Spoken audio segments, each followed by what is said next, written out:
Hey everyone, I'm Ivy Isenberg, I'm Ryan Glasgow. and you're watching The Real Deal on the Virtual Channel Network. Today we're going to watch, and I'm going to get his name right this time. Michael Farrell? Farrell. Potato, Whatever. potato. We're excited. Here we go. Write us. Tell us how you would like it to be pronounced. Wouldn't it be easier if he called? How are we going to know? What is he going to put, like a little parenthesis, like say it like this? No, he should just call. Okay. Call him at home at like 3 in the morning. Let's watch this demo reel. All right, let's take a look. Hey, would you like to check out my paintball collection? That was a rolling meat house. Pimp thugs broke in with liquor and girls, set up shop for a few days, and then blew out. That ain't the first brothel that's moved to this building. First homicide. Is it super gone? Everybody is. Can't get one witness. All the Johns are illegals, day laborers. Gang spreads the word down at the laundromat. Come get liquored up and laid. So who's this? Zoe. It's my old man. Finally, nice to meet you. I guess those sissy pants here has been keeping you on the lock and key, huh? Dad, stop. I guess so. It's a cool gun. Yeah, thanks. Well, let's go meet Tanya. Are you Elizabeth Canterbury?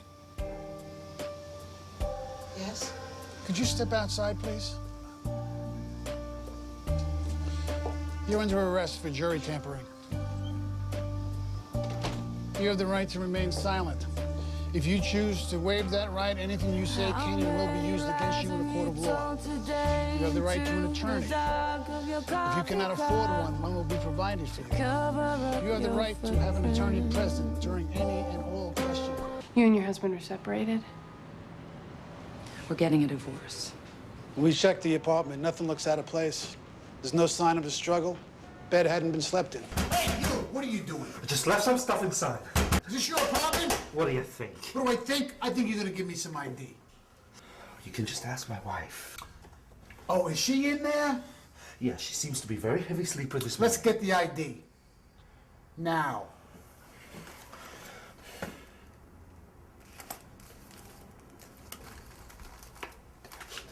There seems to be a problem here, sir. You have this one chance to get this thing right, Mr. Moulton. I gotta tell you, Irv, you're a lucky man. You got a woman like that. Don't worry, Irv. She still loves you, even after what you've done. Can you believe that? Have you ever played any paintball, Zoe? Not really. You know, I used to hunt, but Tanya doesn't like it. He's a sweet girl. Don't you think? She might straighten him out.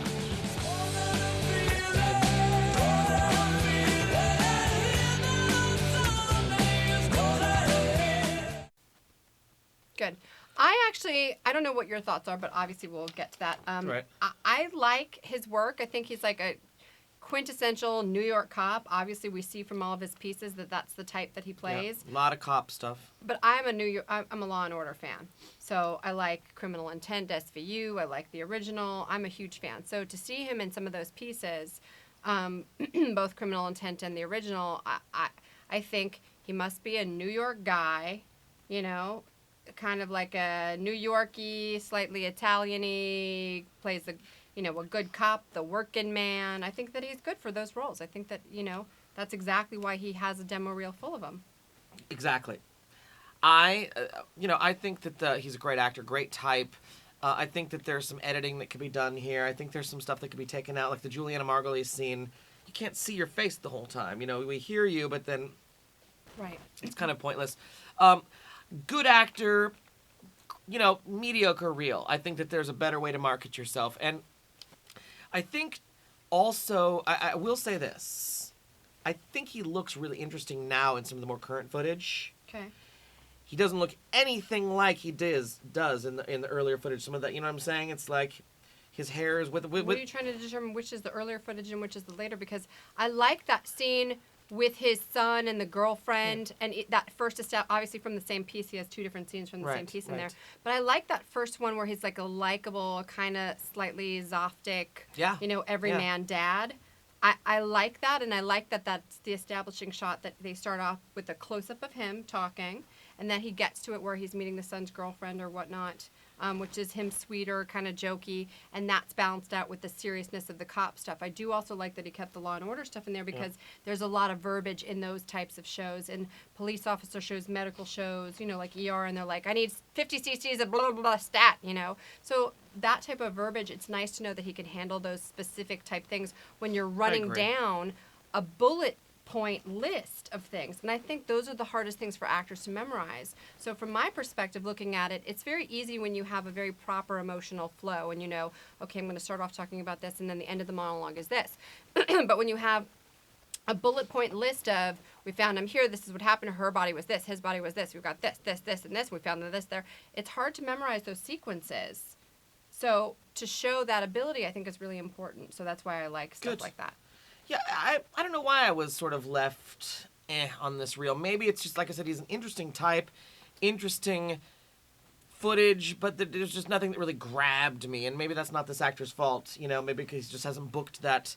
These are, just as a reel of jobs. There isn't anything really career-making on here. And but maybe his career is those supporting roles. And truthfully, it's like, I think I've mentioned this in other episodes. There are actors like Dustin Hoffman and there are actors like Al Pacino. I think they're equally great, but you're not going to see Al Pacino playing Tootsie or Rain Man. Right, of course. Okay, so that Dustin Hoffman is someone who can play those types of roles. Tom Hanks is someone who can play those types of roles. But Al Pacino, you're going to get that same flavor over and over again. And so I don't think that there's any shame in that because obviously he's made an amazing career of being that same, angry Italian, screamy kind of guy. So this guy, I'm not talking obviously, about that. No, I'm but talking this guy about, lives in New York. There's less stuff that's made there. All of his credits are from East Coast. He has a 516 Great. phone number, which is New York. So I'm just saying, of all the things that are there, that's the guy he is. That's what he plays. Like Detective Number One, Cop on the Beat, Grocery Store, Butcher. And like you're all proving of my those, point exactly. which is that he can't grow from that, or Well, that no, his it's demo reel just shows him as. From the mouth of a casting director who, just saw and interpreted. The point of a demo reel, from management or representation standpoint, is yes, of course, to Is serve to all show those a purposes. range only? To get an actor into the room, when they can't be there physically, to get some great tape in there. But, again, and every actor's demo reel is going to be unique as a marketing tool to you. And a guy at this age, at this type, I promise you, you show me any actor in the world who just wants to book jobs. Every actor wants that career-making role. And so after a while, your demo reel needs to start taking your career in new directions so that it isn't just about booking that next job that you've already got on your demo reel. It really has to be some thought put into it so that we get an idea for what we can do, but we don't hammer it in that that's what we are, because I guarantee you this guy is no different than any other actor, and he wants to be working in, career-making roles. And, with a face like that, and he's such a great type, I can see great actor here. But the footage is jobs. It's jobs Right. that, and somebody, you said earlier, somebody has to hire, cop number one. Right. Somebody has to play those But roles. I think that's what he plays. So you're For saying now. that that's an okay, but and I'm saying maybe that's not for now. Maybe he will build an entire career. There are so many examples. We don't even have to go over them now, but of people creating careers because of the one thing that they do, and they do it well. And so But you maybe want to do he's it bigger like and bigger each time. And sergeant as a series regular on a next version of NYPD Blue, and that's and then he evolves from.